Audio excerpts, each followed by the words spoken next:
சொல்லுங்கள். வரப்போகிற தேர்தலுக்கு இந்த தமிழ்நாட்டு மக்களுக்கு நான் ஒன்று தான் சொல்கிறேன். அதாவது இலவசம் இந்த 2000 ரூபா பணம் இதெல்லாம் வந்து அவங்க வீட்டிலேருந்து அவங்க கொண்டு வந்து கொடுக்குறோம். நம்ம வரி பணத்தையே நம்மளுக்கு கொடுத்து தான் நம்மளை ஏமாத்துறாங்க. முதல்ல அதை தெரிஞ்சுக்கணும். உங்களுடைய மென்டாலிட்டி அரசியல்வாதிகள் பயன்படுத்துகிறாங்க. அது வாங்குறதுனால தான் இன்றைக்கி எல்லா வரையும் டாக்ஸி ஏற்றி கவர்மெண்ட் நடத்த முடியும். அதனால் அவங்கள நம்பர் சொல்ல மாட்டேன். மக்கள் தான் முதல்ல. ஒரு ஸ்டேட் வந்து நல்லா இருக்குன்னா அது காரணம் மக்கள். ஒரு ஸ்டேட் நல்லா இல்லைன்னா அதுக்கும் காரணம் மக்கள் தான். நீங்கள் கேரளாவை எக்ஸாம்பிளுக்காக எடுத்துக்கோ. நீங்கள் 100% கல்வி வச்சுருக்கோம். 10 ரூபா ஓட்டுக்கு கொடுத்தா செருப்பால் அடிப்பான் கேரளாவில். அங்கேயே ஊழல் இருக்கு, இல்லை சொல்ல வரல.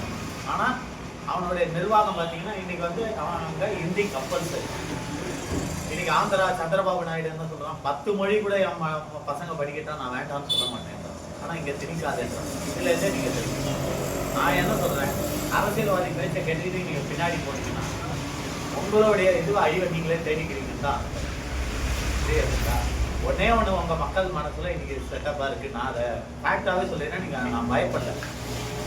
கையில் ஒரு ஏரியாவில் ஒரு அரசியல்வாதி இருந்துட்டா நம்ம எதையும் சாதிக்கலாம்னு நீங்கள் நினைக்கிறீங்க. ஆனால் உங்களுக்கு ஒரு சின்ன காரியத்தை சாதிச்சுட்டு செஞ்சு கொடுத்துட்டு அவன் பெரிய காரியத்தை சாதிச்சுட்டு போகிறான். இதை முதல்ல நீங்கள் தெரிஞ்சுக்கணும். புரியுறதுங்களா? அரசியல்வாதி ஒரு கை தட்டினா சத்தம் வராது, 2 கை தேர்ந்து தட்டினா தான் சத்தம் வரும். ஒரு ஊரில் உங்களுக்கு ரோடு சரியில்லை, லைட் சரியில்லை, உடனே போய் அந்த கவுன்சிலரை பார்க்குறீங்க, இது பண்ணுறீங்க, இல்லைன்னா ரோட்டில் நிற்கிறீங்க. அதை விடுங்க. அந்த தொகுதி எம்எல்ஏ வீட்டு வாசலில் போய் நிற்க முடியுமா உங்களால்? போனால் என்ன சொல்லுவார், சும்மா ஓட்டு போட்டு 2000 வாங்கி தான் ஓட்டு போட்டு. அந்த பயத்தினால தான் நீங்கள் போகிறது. அந்த தைரியத்தை முதல்ல கொண்டு வாங்க. ஏன்னா அப்பயும் சொன்னதை நான் இன்றைக்கும் சொல்கிறேன்.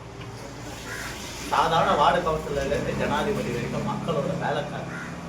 இதை நான் சொல்லலை, இந்திய அரசியல் சட்ட அமைப்பே அதில் தான் சொல்லுது. ஆனால் இங்கே ஓட்டு போடுற வரைக்கும் நீங்கள் முதலாளியாக இருக்கீங்க. ஓட்டு போட்டதுக்கப்புறம் நீங்கள் வேலைக்காரங்க. இதை முதல்ல நீங்கள் தெரிஞ்சுக்கோங்க. வரப்போகிற தேர்தலில் ஜனநாயக முறைப்படி காசு வாங்காமல் உங்கள் உரிமைகளை விற்காமல் நீங்கள் ஓட்டு போட்டு யாரை வேணாலும் தேர்ந்தெடுங்க. நான் இந்த கட்சி தான் சொல்லாது.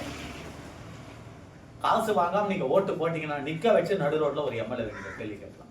ஏன் இந்த ரோடை சரியில்லை, ஏன் இந்த கரண்ட் இது செய்யலை அப்படின்னு. அந்த உரிமை உங்களுக்கு இருக்கு. ஆனால் நீங்கள் காசுக்காக இதுக்காக நீங்கள் வந்து எல்லாம் பின்வாங்கிறதுனால தான் உங்களுடைய வீக்னஸை அவங்க பயன்படுத்திக்கிறாங்க அரசியல். அப்போ 1 ரூபா போட்டவன் என்ன பண்ணுவான், 10 ரூபா சம்பாதிக்கிறதான் பார்ப்போம்.